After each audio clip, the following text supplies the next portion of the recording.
ونستهديه ونستغفره ونعوذ بالله من شرور أنفسنا وسيئات أعمالنا من يهده الله فلا مضل له ومن يضلل فلا هادي له وأشهد أن لا إله إلا الله وحده لا شريك له أشهد أن محمدا عبده ورسوله اللهم صل وسلم عليه وعلى آله وأصحابه.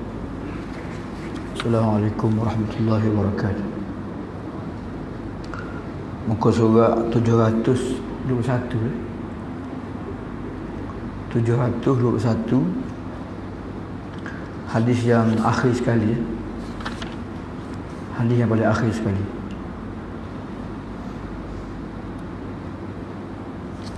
Hadis yang paling akhir sebelum masuk bab baru, iaitu bab zuhdi wal wara'.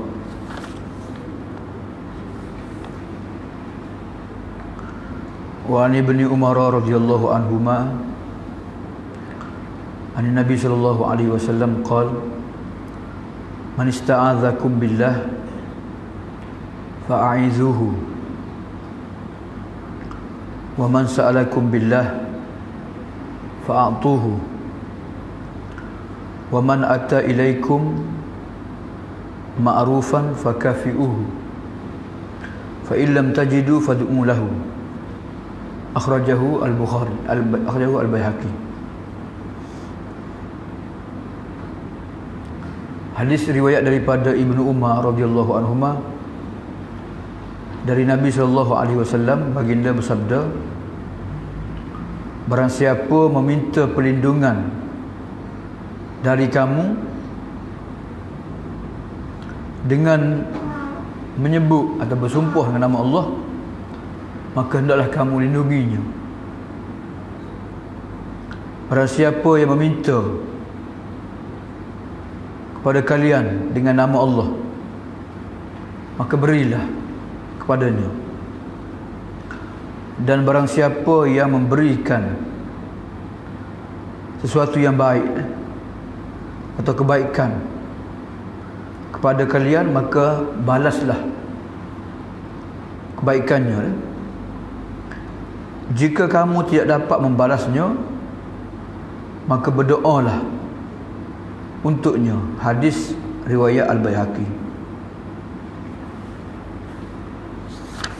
Ini hadis yang terakhir dalam bab al-bir wasilah, bab kebajikan dan menyambung silaturahim.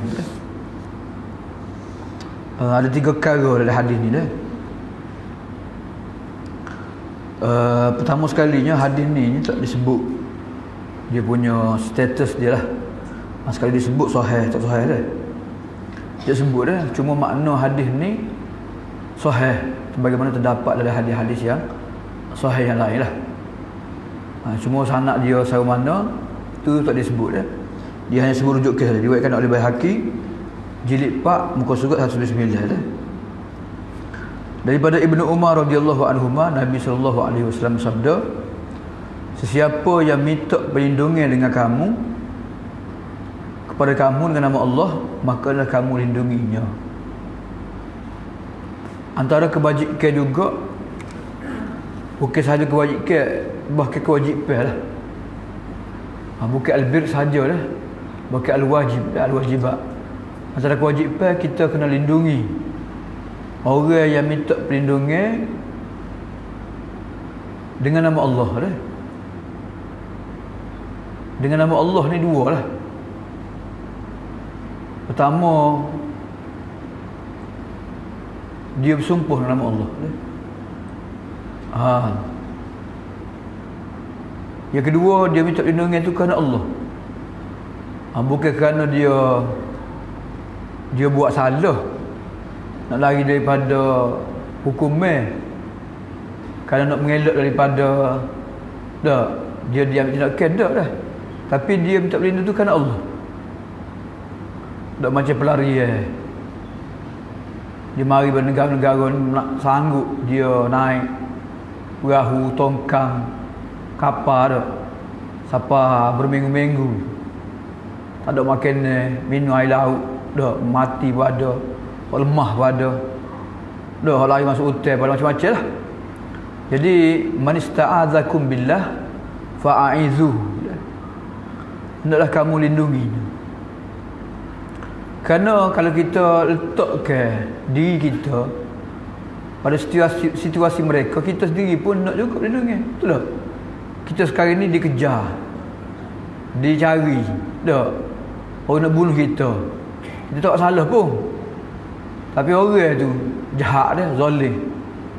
Apa dia nak aniaya kita dah. Jadi sebagaimana kita nak supaya selamatkan nyawa kita, selamatkan diri kita, maka begitulah juga orang lain dah. Orang lain ni maksudnya kalau Islam lebih lagi lah. Kalau orang bukan Islam sekalipun dah. Orang bukan Islam sekalipun, kalau dia minta perlindungan, fa'izu. Jadi billah ni biasanya orang Islam lah. Kena. Jadi memberi perlindungan sehingga ada hadis lain, boleh dah kita berbohong untuk melindungi dan menyelamatkan nyawa seorang. Berbohong kau kita tauriah, tak tahu dah, tak nampak dah, untuk selamatkan dia, boleh dah. Jadi fa'izuhu ni perintah lah. Perintah ni suruh yang wajib dah.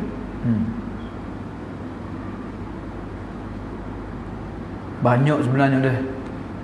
Banyak apa yang telah berlaku sekarang, berlaku dah dah. Fa'izuhu, adalah kamu lindungi dia dah.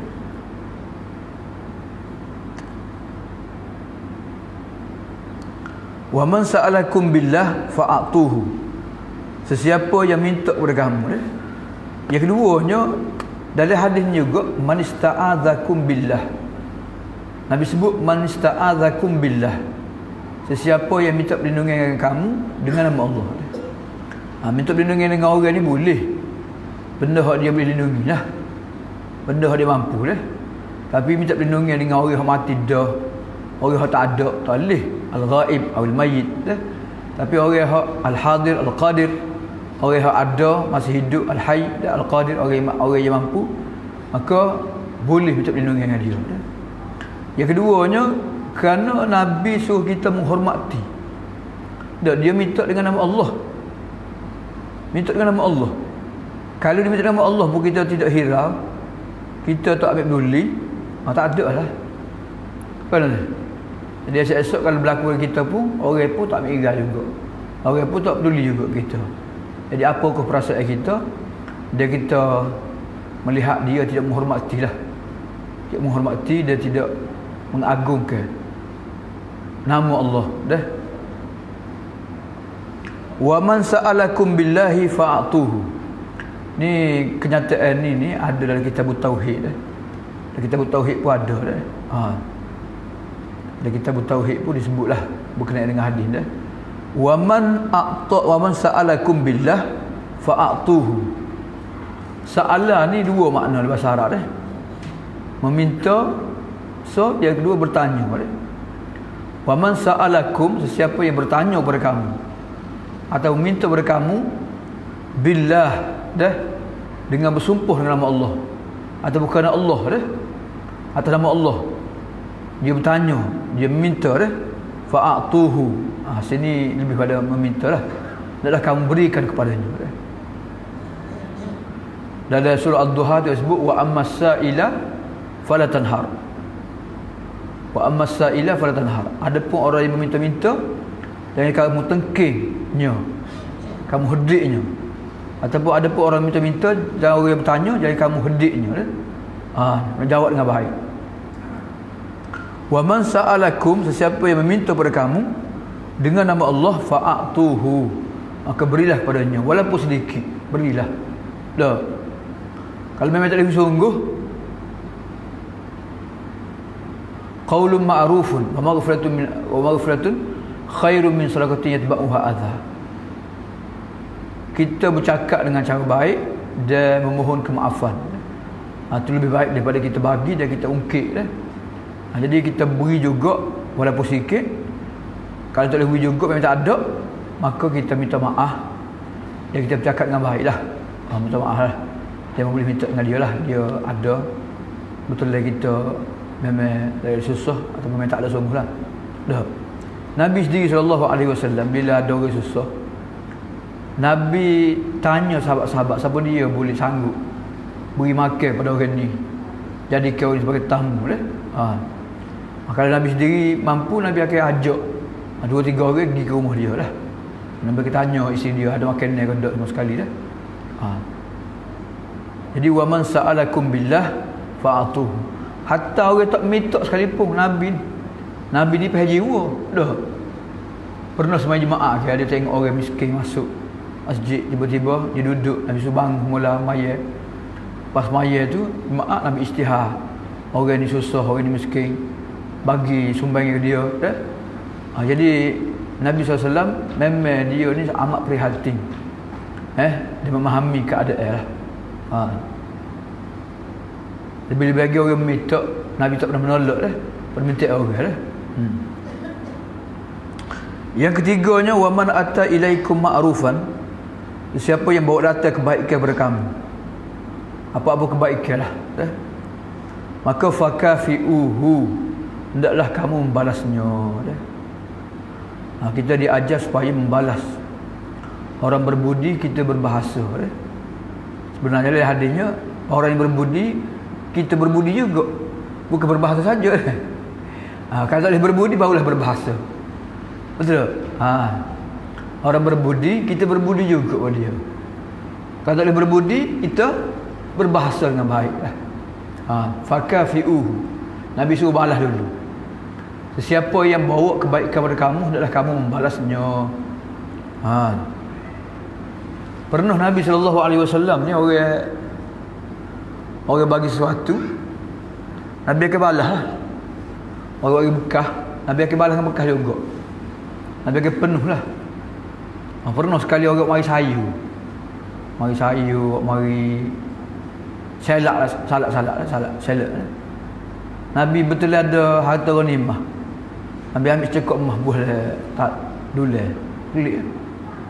Atau ada orang mari pun Nabi tak boleh balas, tak ke satu kau ni ngepek kalau itu bagi Nabi balas, aku bagi tak balas. Nabi pun ayat dah, aku kalau boleh kata terima lah pemberi orang itu hari ni dah. Dia bukan bagi nak ikhlas dak, dia bagi nak balas kan. Balasan ni kalau orang boleh balas, bui lah, tak boleh nak buat gana dah. Jadi cara dia je ialah bila tak boleh balas kebaikan orang, maka kita ucap terima kasih dah, jazakumullahu khairah dah. Tu ablagh, ucapan yang paling baik dalam membalas kebaikan ni ialah kita ucapkan jazakumullahu khairah dah. Ataupun kita doa untuk dia dah, seolah-olah kita rasa kita telah membalas kebaikan yang dia berikan dah. Ni kita tidak berbahasa, balas pun tak, berbahasa pun tak. Orang bagi senyap, tak kata gapo, lalu ni terima betul dah. Ni Islam ajarlah, Nabi SAW ajar fakafi'uhu, adalah kamu balas budinya, kebaikannya. Tak dibalas juga, fa illam tajidu fad'u lahu, tak dibalas juga kamu doalah untuknya dah. Antara lafaz doanya ialah jazakumullahu khairan lah. Jazakumullahu khairan, Allah telah membalas kebaikan kamu dah. Jaza tu fi'il madhi, maksudnya Tuhan pasti akan membalas kebaikan kamu lah. Doa lah tu. Khabari bermakna insya'i dah. Maksudnya Tuhan balas dah kebaikan kamu bagi. Tuhan terima dah. Tuhan ganda ke ganjaran dan pahala. Tuhan berkatkan rezeki dah.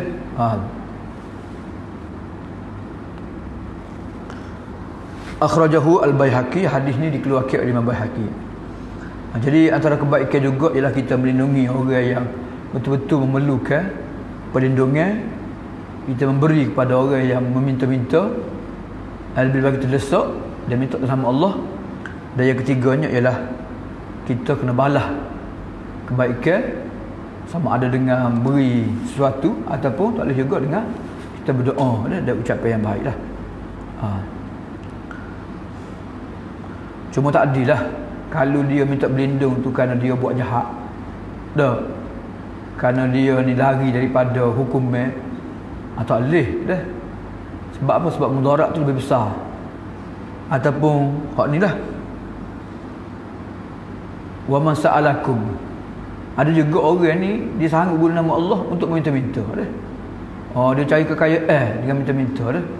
Sebab ada hadis Nabi sebut macam mana orang yang meminta-minta sedekah dia ni nak cari kekayaan, maka keluruh apa dia? Daging muka dia tinggal tulis saja dah. Jadi kena berhati-hati jugalah. Kena berhati-hati jugalah. Betul-betul orang tu memerlukan.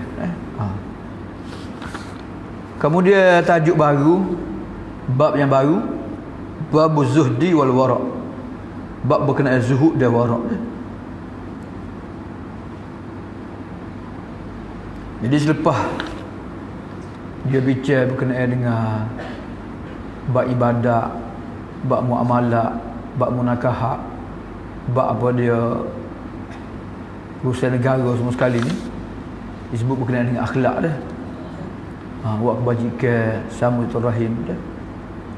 Juga perlu ada pada kita ialah sifat zuhud dan wara' dah. Ni sifat yang perlu ada pada setiap individu lah. Zuhud dan wara' dah. Supaya agama yang kita amalkan ni diterima oleh Allah, dia terhindar daripada apa dia, terbatas ataupun kurang pahala dah.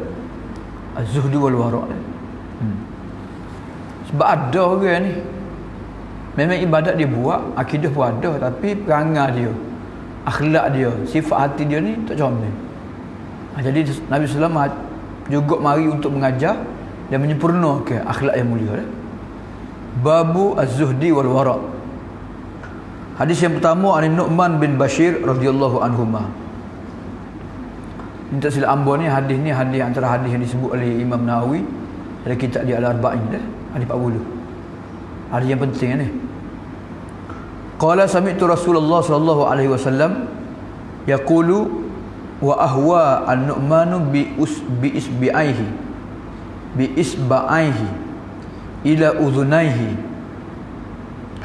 innal halala bayyinun wa innal harama bayyinun wa bainahuma mushtabihatun la ya'lamuhunna katsirun minan nas faman ittaqa syubahati faqad istabra'a li dinihi wa irdihi wa man waqa'a fi syubahati waqa'a fil haram karra'i yar'a hawla al-hima yushiku an yaqa'a fihi ala wa inna likulli malikin hima ala wa inna himallahi maharimuh ala wa inna fil jasadi mudghah idza saluhat saluhal jasadu kulluh wa idza fasadat fasadal jasadu kulluh ala wa hiya al-qalb.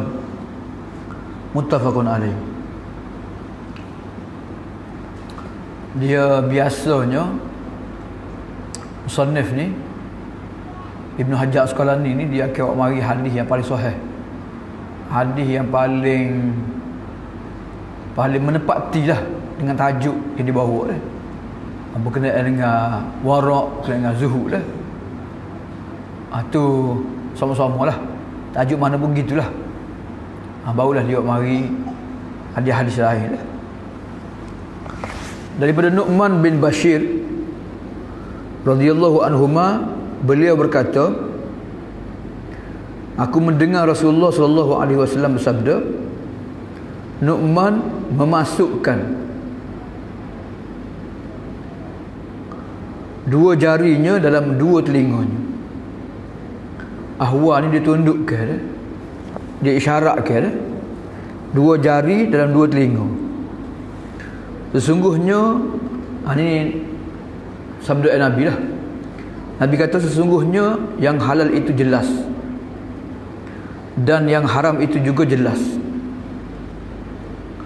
Di antara kedua-duanya ada masalah atau perkara-perkara yang syubhat sama-sama yang tidak diketahui oleh ramai manusia, kebanyakan manusia. Maka barang siapa yang menjaga dirinya dari perkara syubhat, maka sesungguhnya ia telah memelihara agama dan kehormatannya. Dan barang siapa yang jatuh, terjerumus, terlibat dalam perkara syubhat, maka dia telah jatuh terlibat dengan perkara yang haram. Samalah perbandingannya seperti seorang pengembala yang mengembala, dia membawa binatangnya meragut di sekitar daerah atau kawasan yang terlarang. Hampir-hampir ia terjatuh masuk ke dalamnya.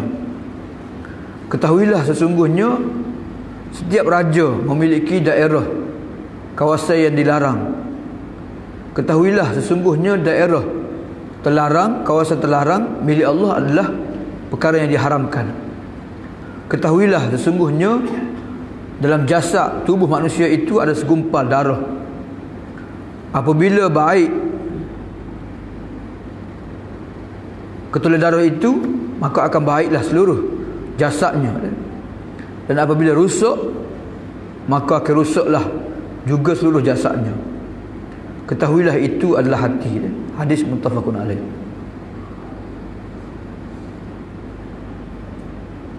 Ini hadis sahih. Hadis sahih riwayat Al-Bukhari dalam Kitabul Iman dan dalam kitab Al-Muwasaqah. Musaqah dah. Ini hadis yang mungkin kita banyak kali dengar dah.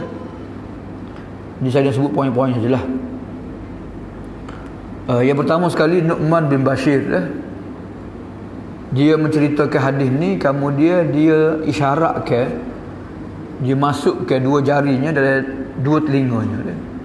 Jadi nak wayak betul-betul dia dengar. Ni telinga aku ni. Dak ni. Dua telinga aku dengar gapo dia Nabi kata. Tu maksud dia nya. Wayak bukan dia dengar dengan perantara orang ke, dengar jauh-jauh ke. Dak. Dia dengar ni direct dengan Nabi, dia dengar dengan jelas. Telinga dia sendiri ni, dengar aku dengan diri. Nabi kecek. Dak, Nabi bersabda. Sebab tu penting bagi perhatian ketika mana dah orang menyampaikan ilmu. Dah ni dengar tak dengar tu kata ke habis. Sebab tu kita ngaji bab apa dia? Ilmu ulumul hadis, mustalah hadis ni dia macam-macam perawi, ada hak dhaif, ada hak tabaqah hak tinggi dah. Dia kenapa? Kerana orang tu bagi perhatian lah. Waktu dia mendengar, dia menyampaikan. Dia orang tu ni, orang ni sedang molek dah. Ingat molek. Ada orang tu dia boleh ngatur dah. Boleh koyak, boleh mikir kot lain. Jadi banyak benda-benda hak dia dengar masuk, tapi dipanggil kis maskub. Supik hak tumbuh. Dah. Masuk-masuk tu dia semula. Dah. Jadi tak lekat lah. Lekat pun lekat sikit ya. Separuh ya. 1/3 lekat. Dah. Ni dia dengar, dia boleh ingat belaka. Dah. Sebut-sebutin. Tu maksud Nu'man bin Bashir. Mana dia dengar dengan secara langsung, dia dengar dengan baik apa yang disampaikan oleh Nabi SAW. Kalau kita ngaji hadis juga, dia hadis yang paling tinggi ni ialah bila perawi sebut sami' tu. Sami' tu aku sedih mendengar. Sami'at uzunaya, dua telinga aku mendengarnya. Tu paling hebat sekali lah. Daripada dia dengar perantara orang. Perantara orang mungkin dia akan ubah perkataan, ubah makna. Tapi kalau dengar sendiri, dia pula seorang yang betul-betul faham, faqih, maka dia akan sebut tepat dengan apa yang dia dengar dah.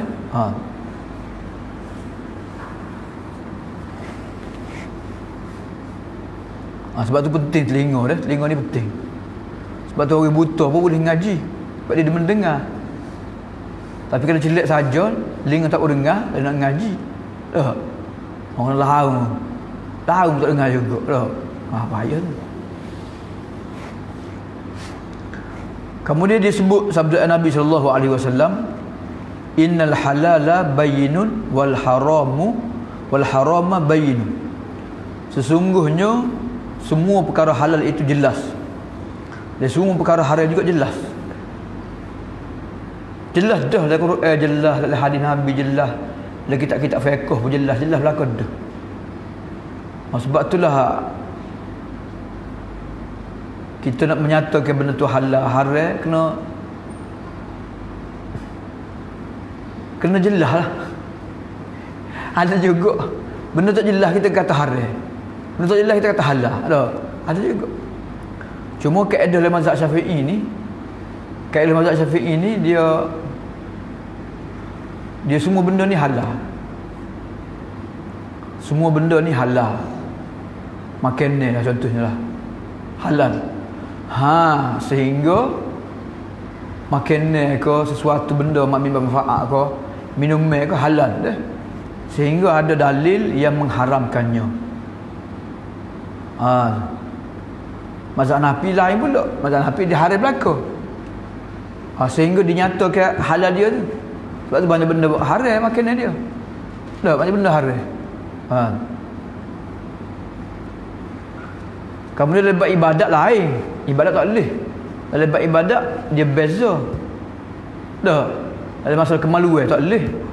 Haram. Kemaluan maksudnya kita tahu halal tak halal tak boleh. Tak halal lagi. Sehingga betul-betul halal. Nikah dah, akad nikah tu sah, cukup saksi, cukup wali apa suku syarat baru jadi halal. Ni tak tahu halal tak halal, tak boleh. Dalam masalah perkahwinan ni, dalam masalah apa dia buat ibadat kena berhati-hati dah. Lebat makan ni mazhab Syafi'i ni longgar. Dia boleh.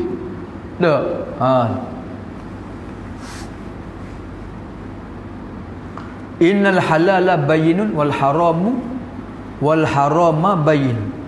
Sebab tu menghalalkan perkara yang jelas halal dia, mengharamkan perkara yang halal jelas halal dia, jadi kufur. Sebagaimana tak boleh juga kita mengharamkan benda yang jelas halal, menghalalkan benda yang jelas haram. Tak boleh dah. Bahkan Nabi ditegur ke limatu harimu ma ahallallahu lak. Limatu harim, kenapa kamu berani tak sanggup mengharamkan apa yang dihalalkan oleh Allah untuk kamu dah. Tu bukan Nabi menghalal dah. Cuma Nabi kata tak si makan, tak si buat, tu je. Tapi tu pun Tuhan tegur dah.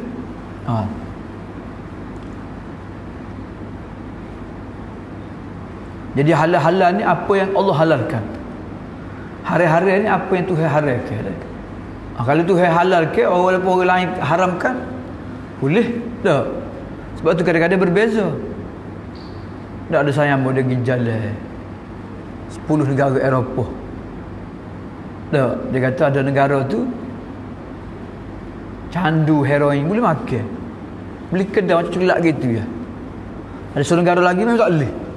Masuk saja yang kata api lepas ni tak. Aku ada heroin ke, apa dia ada dadah ke, tak. Lain. Peraturan dia berbeza. Tak. Hukum Allah ni sama duk mana pun. Serupa cuma hak tidak dinyatakan halal haram itulah. Hak tu khilaf ulamanya. Tak. Perkara hak memang masa kataan syar'i. Apa yang didiamkan oleh syarak dah. Halal pun syarat tak royak, haram tak royak dah. Hak tu jadi mahal khilaf. Tempat khilaf. Tempat apa dia perbezaan pendapat. Innal halala bayyinun wal harama bayyinun. Dia ada buku halal dan haram oleh Yusuf Qaradawi lah. Itu pun ramai orang kritik buku dia dah. Sebab dia kata muzik boleh jadi orang kritik lah buku dia ni. Jadi buku dia tu fatwa berkenaan dengan halal dan haram hak semasa dah. Wa bainahuma mustabihatun. Antara halal dengan haram ni banyak perkara-perkara yang sama dah. Banyak perkara yang bercampur bau, perkara yang tak jelas dah. Lebih-lebih lagi orang tak ngaji pula lagilah mustabihat dah. Ada benda tu asalnya halal tapi ada unsur-unsur yang haram dah. Jadi ada ulama yang beristihad kata masih halal. Ada orang kata tak boleh dah. Dah. Ni ada unsur-unsur yang haram. Dan unsur haram dia berat dah. Jadi wa bainahuma mushtabihatun. Antara kedua-dua ni halal dengan haram ni ada kat tengah-tengah perkara syubhat. Jadi apakah sikap kita sebagai seorang muslim mukmin yang baik? Nabi kata fa la ya'lamuhunna katsirun minan nas. Kalau kita ngaji dalam ilmu nahwu, la ya'lamuhunna ni sifat dia lah. Perkara syubhat ni ramai tak tahu. Dah. Ramai orang tak tahu kau syubhat. Kecuali dijelaskan, diperincikan oleh orang yang ahli ilmu lah. La ya'lamuhunna katsirun. Dalam hadis lain Ibn Abbas kata wa ana min aqallin nas. Aku ni antara golongan yang sedikit. Mana dia tahulah. Ramai tak tahu. Ramai tak tahu. Tak tahu tu kerana tak buat kajian ke, kerana tak tanya ke, kerana tidak berhati-hati ke, macam-macam lah. Ada orang ni memang tak peduli lah. Famanittaqa syubhat. Jadi sikap yang baik, sikap yang patut kita ambil ialah famanittaqa syubhat. Sesiapa yang mengelak diri. Ittaqa ni menjauhi, mengelak diri daripada perkara-perkara syubhat, maka dia telah selamatkan, telah menjaga agamanya dan maruahnya. Jadi perkara ni Allahu a'lam lah. Lebih-lebih lagi orang yang mengajar lah. Dah. Pendakwah, orang-orang tutup lebah. Dah. Kalau tutup lebah diri pun terlibat dengan sehat tu sehat ni, pelaburan ni. Dah. Tak tahu kat mana. Dia sendiri. Dia pula KP atas masjid. Allah lah. Kerana benda tak jelas. Akhir dia kena tipu. Kerana dia duduk KP orang. Kerana famanittaqa syubhat faqad istabra'a li irdihi wa dinihi. Sesiapa yang mengelak, sesiapa yang berwaspada, meninggalkan perkara syubhat, maka dia telah menyelamatkan, membersihkan agama dan maruahnya. Jadi ramai orang hilang sikah kepercayaan lah pada orang agama sendiri kerana dia sendiri tidak warak, tidak takwa, tidak berwaspada dalam perkara-perkara syubhat. Dia kadang-kadang ada fatwa ni menuntut orang ramai lah. Fatwa untuk orang ramai ni perlu pertimbangan lah. Jadi kalau pertimbangan mufti dah setahu mana, kalau kita nak kata haram menyebabkan sesuatu habis orang, payah juga. Dan benda tu pun benda bukan benda dilarang dah. Cuma ada unsur-unsur yang boleh kita elakkan. Tapi dalam fatwa sendiri dia sebut lah. Kalau boleh elak lah. Tapi kalau tak boleh ni juga, darurat juga, boleh lah. Tu jawapan dia lah. Tapi kita nak jaga agama ni, kita ambil tindakan terbaik lah. Kan? Ambil tindakan yang terbaik lah. Jadi Nabi sebut ni yang terbaik lah. Famanittaqa syubhat faqad istabra'a li dinihi wa irdi. Wa man waqa'a fi syubhat. Sesiapa yang terlibat, terjerumus terjatuh dalam perkara syubhat, maka akhirnya dia akan terlibat juga dengan perkara yang haram. Waqa'a fil haram. Seolah-olah dia akan terlibat, akan terjatuh dalam perkara yang haram. Jadi lama-kelamaan dia akan melakukan perkara haram juga. Jadi awal-awal lagi kita mengelak, kita menjauhkan diri daripada perkara syubhat. Kemudian untuk mudah faham ni, Nabi buat perbandingan. Perbandingan dah. Perbandingan ni macam pengembala lah. Dah tanah harak dulu, sekarang ni pula ramai pengembala dah. Pak kita tak ada mananya, pak dia ada lagi lah ni pun. Dah daripada pasir. Dah negara-negara dunia ketiga banyak lagi pengembala ni. Dah budak-budak kecil, pero kami 100 ekor, 200 ekor biasa. Jadi dia bawa kambing dia, bawa unta dia, bawa lembu kubah dia dah. Karai yar'a haulal himah, seperti pengembala yang bawa binatangnya meragut kawasan hak dekat-dekat kawasan larangan. Jadi kalau dia tak kawal molek, akhirnya binatang dia seekor dua akan masuk dalam kebun orang, tanaman orang. Dah, makan, rusak ke dah. Tak ada nak kawal apa dia je. Jadi kalau dia tahu kawasan larangan, dia bawa awal-awal lagi. Elok ke, jauh ke daripada kawasan tersebut dah. Yushiku an yaqa fihi, hampir-hampir binatang ternak Kenya akan masuk, akan apa dia, meragut kawasan yang dilarang. Ala wa inna likulli malikin hima. Jadi sebagaimana raja, pemerintah dia ada kawasan larangan, tak ada kita ceroboh, maka Allah Ta'ala lebih-lebih lagi lah ada kawasan-kawasan, ada perkara-perkara yang Tuhan larang dah. Tuhan larang, Tuhan tegah, Tuhan tak bagi dah. Jadi ini sebagai ujian lah pada kita dah.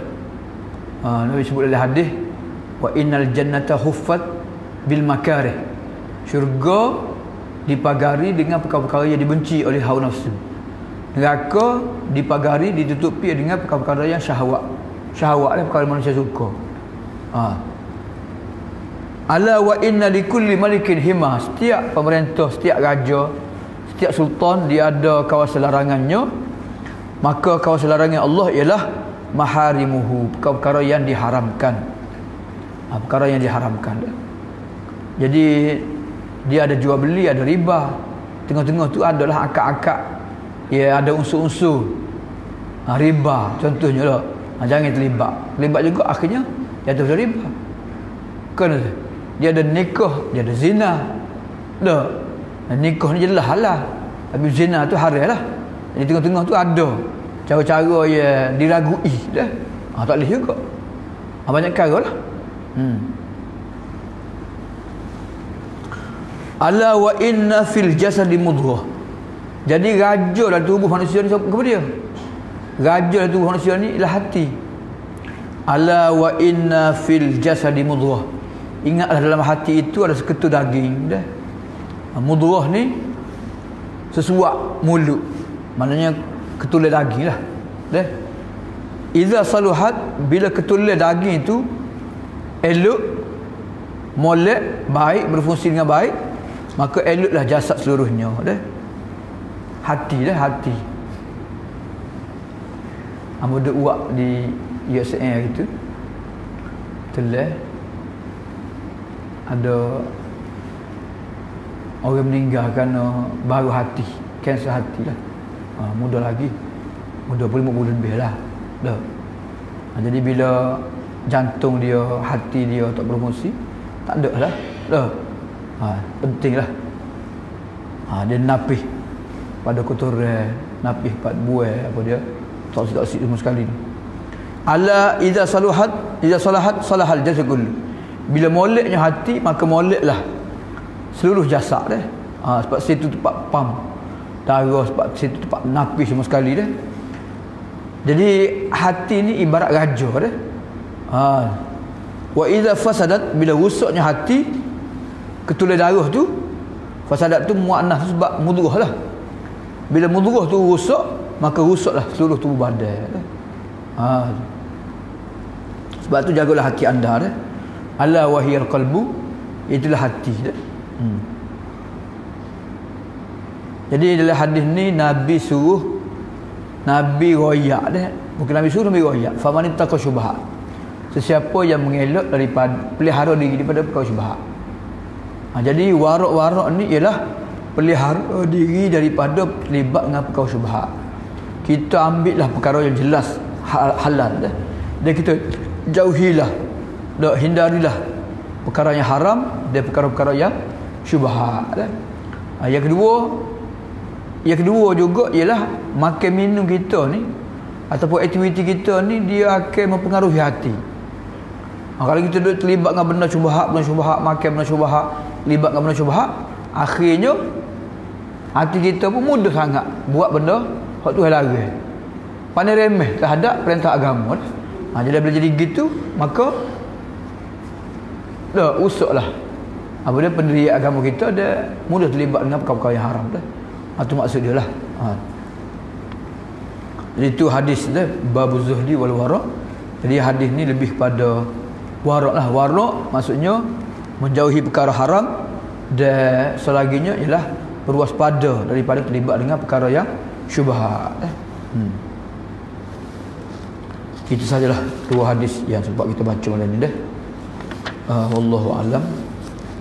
Cuma hamba nak sebut sikit lah berkenaan dengan isu semasa lah, berkenaan dengan virus lah dah.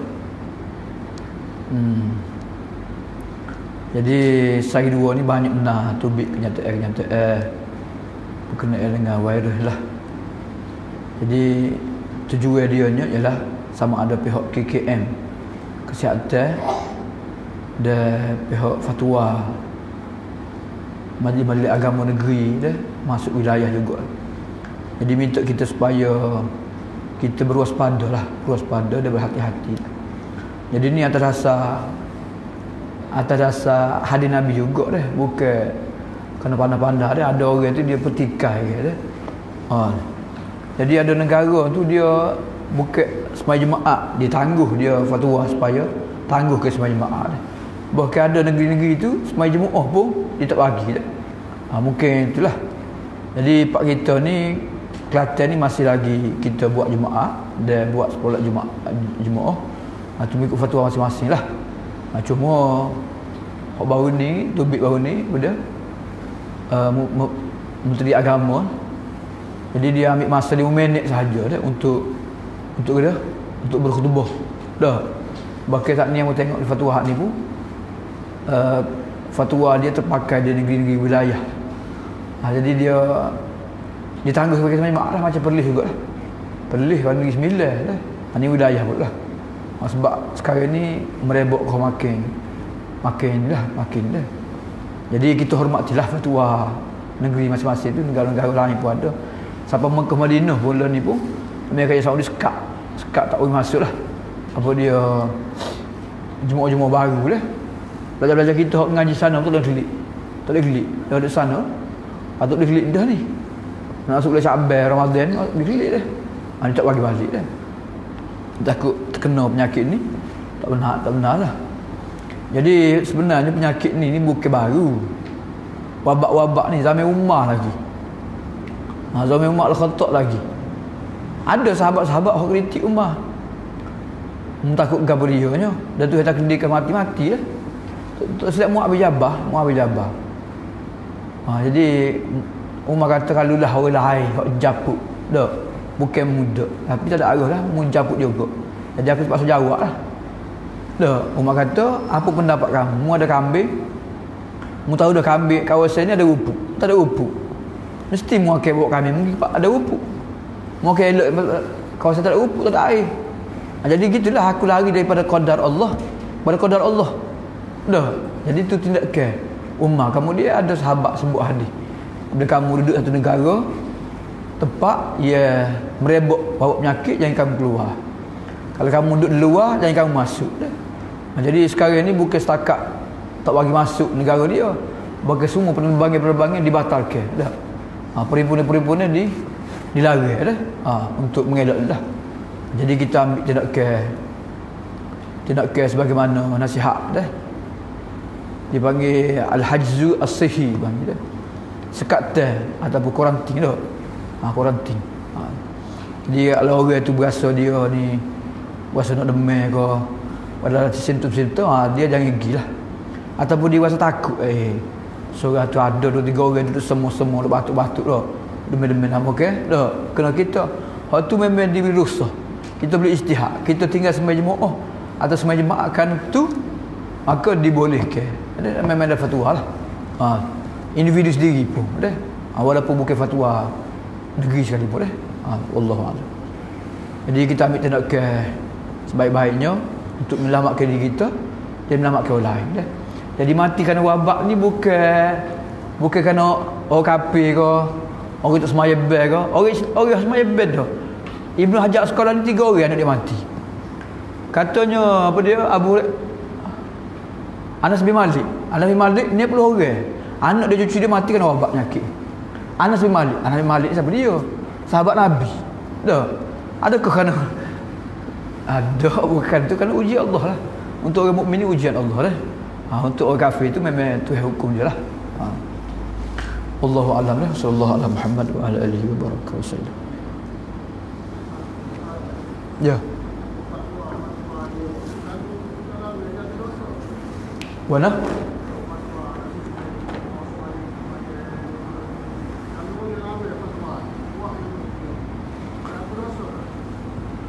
Okey, kalau sebuah negeri itu fatwa ada tak boleh sembahyang jemaah, tak dibenarkan buat perhimpunan solat jemaah dan sembahyang jemaah, sebenarnya fatwa dia bukan kerah gitu mo. Dia tak galakkan lah. Dia tak galakkan jemaah tu memang dia tak bagi sebab perhimpunan besar. Jemaah tu biasa dia tidak galakkan. Tidak galakkan. Maksudnya kalau orang pergi juga dia tak larang kerah gitu mo dah. Cuma dia kata kalau ada simptom-simptom sekar, yang keduanya kalau boleh elok lah. Dia pun tahu juga mana nak terik tak teriknya dah. Jadi kalau dia bagi pilihan gitu tidak dikira tahu lah. Tapi kalau kata sebuah negeri itu larang buat jemaah, dia buat juga, memang dosa lah. Sebab tu arahan daripada ul amr. Macam perlis buat juga. Dia larang dah, dia buat juga. Dia larang ul amr. Sebab tu semua jemaah ni kalau pemerintah dia tak lulus tak boleh dah. Dia ada fatwa tubik baru pula, dia kata sebab itulah sembahyang jemaah ni boleh terpakai 5 orang sembahyang jemaah. Mana perhimpunan besar tak boleh, perhimpunan kecil boleh dah. Macam-macam lah. Jadi kalau dah raja ataupun pemerintah kawasan tu keluar fatwa dah tak boleh lah. Dosa lah raja. Dosa tu bukan dosa sembahyang dah, dosa kerana tidak ikut arahan dia lah. Arahan dia tu bukan untuk kita seorang. Dia sebab apa? Sebab nak selamatkan diri kita dan selamatkan orang lain juga. Itu melibatkan maslahat orang ramai. Mula-mula orang kritik dah bila tubik perlis tu. Apa juga tubik negeri lain kan? Masa kata apa lah, banyak lah lain. Negeri Sembilan tubik, apa dia wilayah tubik. Allahu a'lam.